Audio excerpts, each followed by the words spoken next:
बनाने के लिए मीडिया के ज़रिए ज़ाहिर है यूएसए पीटीआई जो है उनके साथ उनका मुआहदा हुआ है उस लॉबिंग फर्म का। अभी अली नवाज़ अवान साहब मेरे साथ थे, वो यही कह रहे थे भाई हमारी कोई अमेरिका से दुश्मनी तो नहीं है, सब ये काम करते हैं, हम अपना पॉइंट ऑफ व्यू अगर देना चाहते हैं तो किसी को प्रॉब्लम क्या है, किसी को मसला क्या है। तो आपको नहीं लगता ये तनकीद गलत हो रही है? क्या क्या कहेंगी आप? देखिए, तनकीद का जवाब खुद शाजिया पेश किया है पाकिस्तान तहरीक इंसाफ ने, और हर चीज को उन्होंने खुददारी, गुलामी और पता नहीं किस किस चीज के साथ जो है वो नथी करके उसको जवाज बनाया। हालांकि इसमें कोई हर्ज नहीं है, यूएसएड के प्रोग्राम्स चलते हैं, अमेरिकन एम्बेसडर वहां पे गए हैं, वो मिले हैं, सिंध भी जाते हैं, बलूचिस्तान भी जाते हैं, पंजाब में भी जाते हैं। अभी परवेज इलाही साहब की तस्वीरें आई, वहाँ पे जो काउंसलेट जनरल है उनसे मुलाकात की। ये कोई बड़ी बात नहीं है, ये मुल्कों के अंदर होता है। इसी तरह से मुल्कों के मरासले भी आते हैं, लेकिन एक मरासले को जो कि खुफिया मरासला था उसको एक अमरीकी साजिश रिजीम चेंज के साथ उसको जोड़ दिया गया और तासुर ये दिया गया कि हम अमेरिका की गुलामी से निजात हासिल करना चाहते हैं। एक नारे के अंदर जो है वो ग्राउंड रियलिटीज़, जो ज़मीनी हक़ाइक़ हैं, उनको बिल्कुल यकसर मुस्तरद कर दिया गया। हम सब जो है वो साम्राज्य के खिलाफ बात करने वाले लोग हैं, हम समझते हैं कि साम्राज्यियत जो है वो कहीं भी हो वो ठीक नहीं होती, लेकिन कुछ ग्राउंड रियलिटीज़ हैं पाकिस्तान के अंदर, और वो पाकिस्तान के अंदर वो ये है कि आप कर्ज़ों के अंदर झगड़े हुए हैं। आपने IMF के साथ एक मुआहदा किया, उस मुआहदे में आपने पाकिस्तान की जो स्टेट बैंक था उस तक को आपने जो है वो गिरवी रख दिया। इस हद तक आप आगे चले गए कि IMF और तारीख में सबसे ज्यादा कर्जे भी आपने लिए, जो 70 सालों के कर्जे एक तरफ थे और इन 4 सालों के कर्जे जो थे वो एक तरफ थे। तो ये भी एक ग्राउंड रियलिटी है, ये एक फैक्ट है। तो फिर आपने कर्जे क्यों लिए?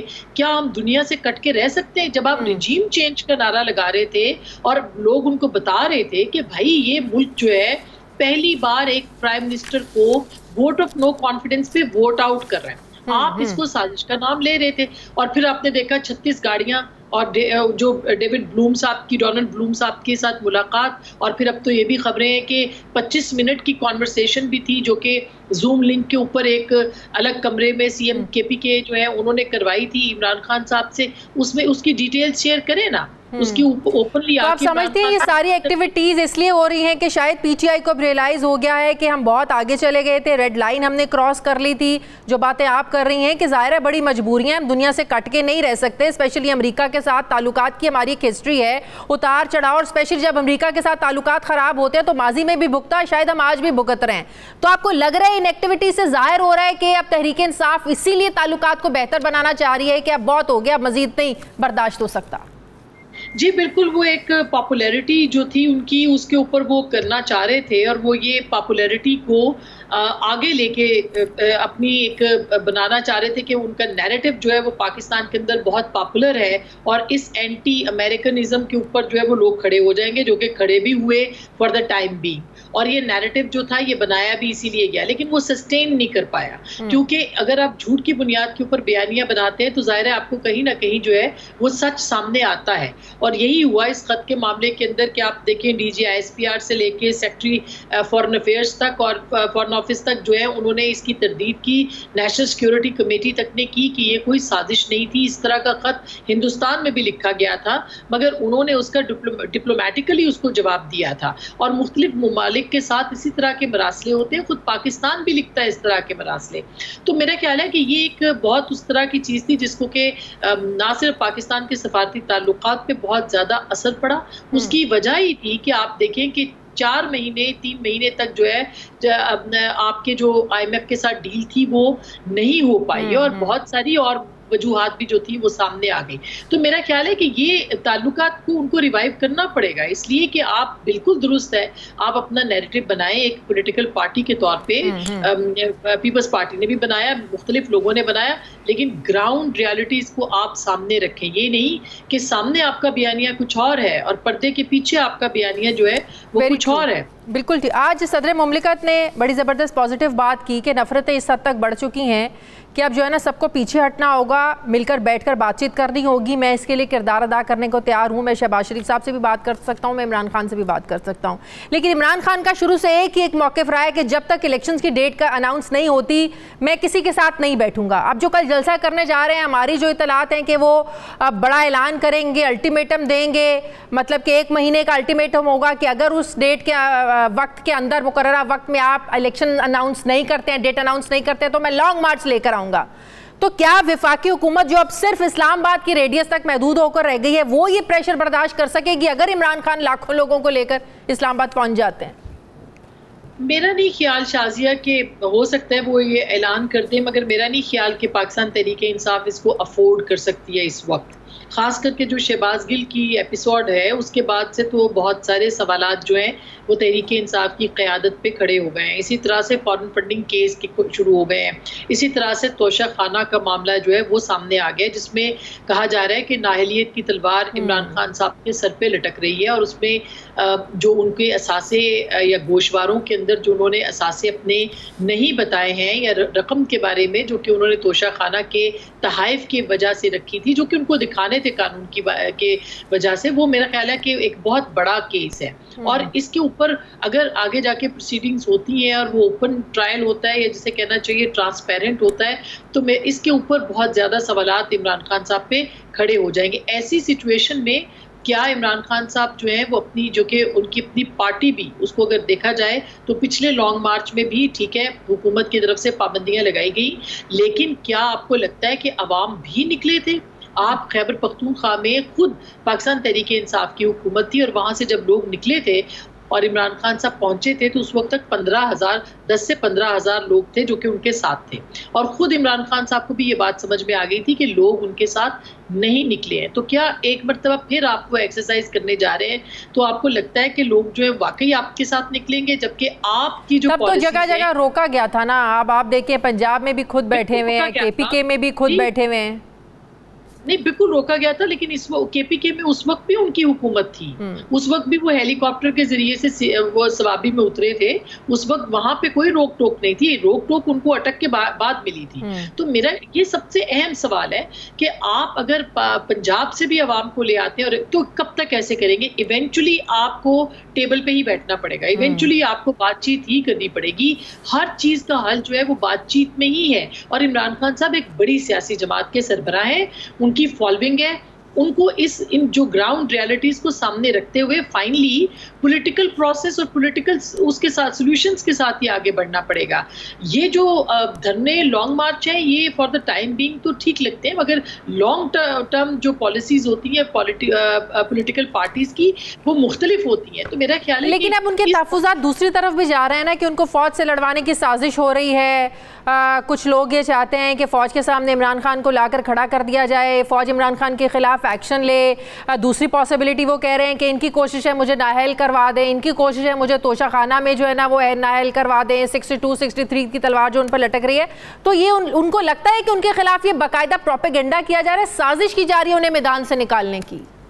देखिए, साजिश तो पाकिस्तान के अंदर इसमें कोई दो राय नहीं है कि सियासी जो क़यादतें थी उनके बारे में होती रही, मगर इस केस के अंदर हम बहुत सारे हक़ाइक़ से वाक़फ़ियत रखते हैं। अगर वो ये समझते हैं कि उनको, एक तो इमरान खान साहब प्रीएम्प्ट करते हैं बहुत सारी चीज़ों को, और ये जो मामला था शहबाज गिल की ऑडियो कैसेट का मामला या ऑडियो बयान का मामला जो उन्होंने दिया एक निजी चैनल के ऊपर, ये मामूली वाक़या और मामला नहीं है।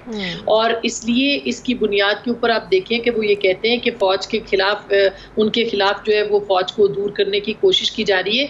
तो किसने न्यूट्रल कहा था? किसने कहा था कि न्यूट्रल तो जानवर होते हैं? और किसने कहा था कि ये जो तमाम स्टेटमेंट्स थे, जितनी मुहिम चली, जितनी कैंपेन चली मीडिया के ऊपर और ट्विटर के ऊपर और सोशल मीडिया के ऊपर, ये किसने चलवाई थी? क्या आप इसका जवाब दे सकते हैं? और अगर आपने नहीं चलवाई थी तो आपने कभी डिसओन किया? शहबाज गिल के स्टेटमेंट को अभी तक इमरान खान साहब ने डिसओन नहीं किया, डिसएसोसिएट नहीं किया। क्या तो कोई नहीं कर रहा, ऑन भी तो कोई नहीं कर रहा, कोई खुलकर खड़ा भी नहीं हो रहा, खुलकर कोई मुखालफत भी नहीं कर रहा। आसमा, यही तो बात है कि फिर खुल के उनको बात करनी चाहिए कि ये पार्टी पॉलिसी थी, कि या कहना चाहिए कि पार्टी पॉलिसी नहीं थी। एक तरफ वो ये कहते हैं कि शहबाज गिल के साथ कानून के मुताबिक कार्रवाई की जाए, दूसरी तरफ वो खामोश है कि शहबाज गिल ने ये स्टेटमेंट दिया क्यों। और अभी जो इन्वेस्टिगेशंस चल रही हैं उसमें ये सारी तहकीकात सामने आएंगी कि ये बयान किसने लिखा, किसकी ईमा पर किया गया, ये क्यों पढ़ा गया, इसको अगर ये तहरीर था तो किसकी तहरीर थी, अगर ये ख्याल था तो किसका ख्याल था। तो ये तो नहीं हो सकता, और ये बिल्कुल उसके मुताबिक जिसे कहना चाहिए कि मैं ख्याल हूँ किसी और का, मुझे सोचता कोई और है, सरे आईना ते रक्स था, पसे आईना कोई और है। तो ये पसे आईना कौन है जिसकी की इन्वेस्टिगेशन होगी। ये बहुत ही तल्ख हकीकतें बनती जा रही है पाकिस्तान की सियासत की। फौज के साथ कोई ना किसी को लड़ा सकता है ना लड़ाएगा, लेकिन जो फौज का आईनी किरदार है वो फौज को अपना आईनी किरदार अदा करना चाहिए, उनको पॉलिटिकल होना चाहिए, उनको अपना कॉन्स्टिट्यूशनल रोल, उनको अपना आईनी किरदार अदा करना चाहिए।